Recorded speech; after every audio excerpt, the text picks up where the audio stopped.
Sir,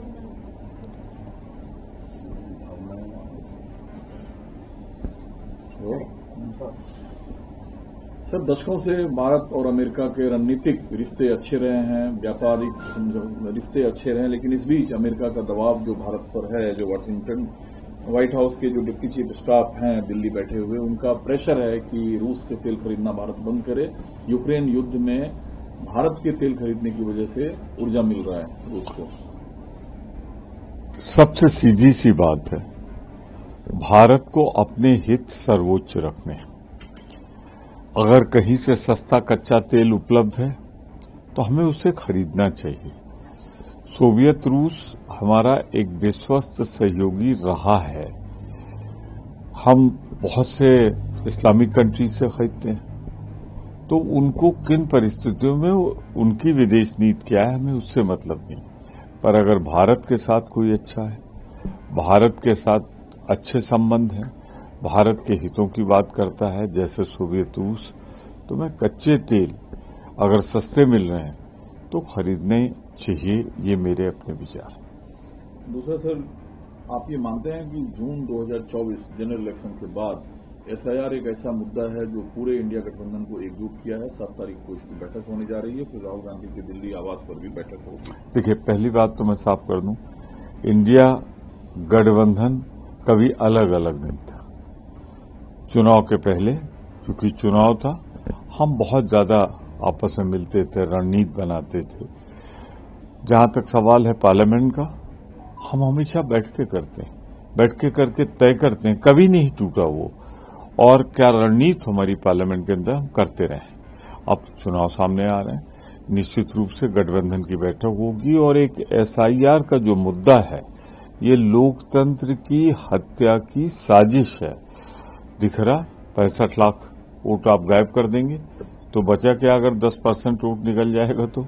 और vote कभी किसी अमीर का नहीं कटता, शक्तिशाली का नहीं कटता, हमेशा गरीब का कटता है।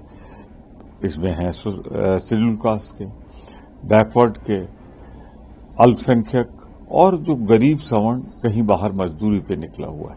तो ये गरीबों के वोट कट रहे हैं, तो उसके लिए निश्चित रूप से हमारा गठबंधन, इंडिया गठबंधन पूरी शक्ति से लड़ेगा लोकतंत्र की हिफाजत के लिए। बचे हुए संसदीय सत्र में जो एसआईआर पर चर्चा की मांग है विपक्ष का, उस पर क्या आपको लगता है कोई रास्ता निकलेगा? हम लोग बैठ रहे हैं, बात कर रहे हैं।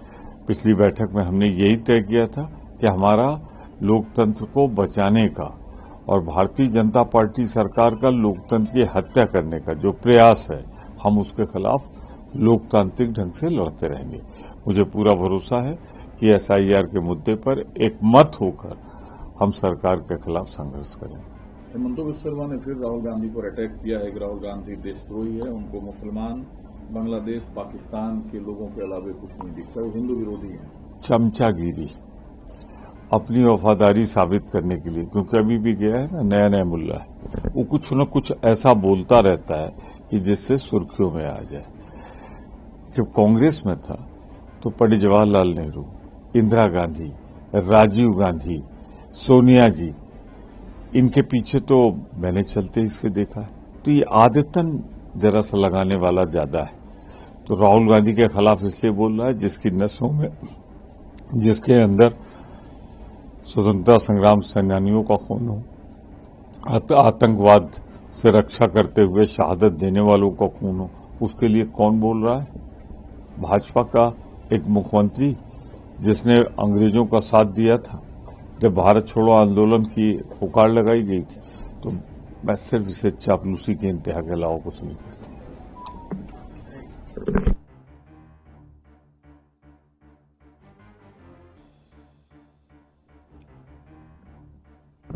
अखिलेश पढ़ाए जाने को लेकर तंग कसा अखिलेश यादव ने कि ब्रिटिश रूल में ब्रिटिश हुई शिक्षा पर बंदिश नहीं लगाया, एफआईआर नहीं किया। एंटी एजुकेशन माइंडसेट जो बीजेपी का है वो दिख रहा है इस मामले में। मर्जर जो विद्यालयों का हो रहा है, ये जनहित में नहीं है। समाज का गरीब और पिछड़ा वर्ग, कमजोर तबका, मैं बार बार कहता हूं जो आर्थिक रूप से कमजोर है, वो किसी मॉन्टेसरी में, किसी महंगे स्कूल में नहीं पढ़ा पाता अपने बेटे और बेटियों को, तो वो इन्हीं स्कूलों में भेजता था। अब जब मर्जर हो जाएगा तो उसे लंबा सफर तय करना पड़ेगा। तो बेटियां प्रभावित होंगी, गरीब का बेटा प्रभावित होगा। तो इसका विरोध करने का एक सिंबॉलिक एक ढंग निकाला था समाजवादी ने। उसमें बुराई क्या है? लोकतंत्र में विरोध करने के कई रास्ते होते हैं। जो अहिंसक रास्ता हो उसे अपनाना चाहिए।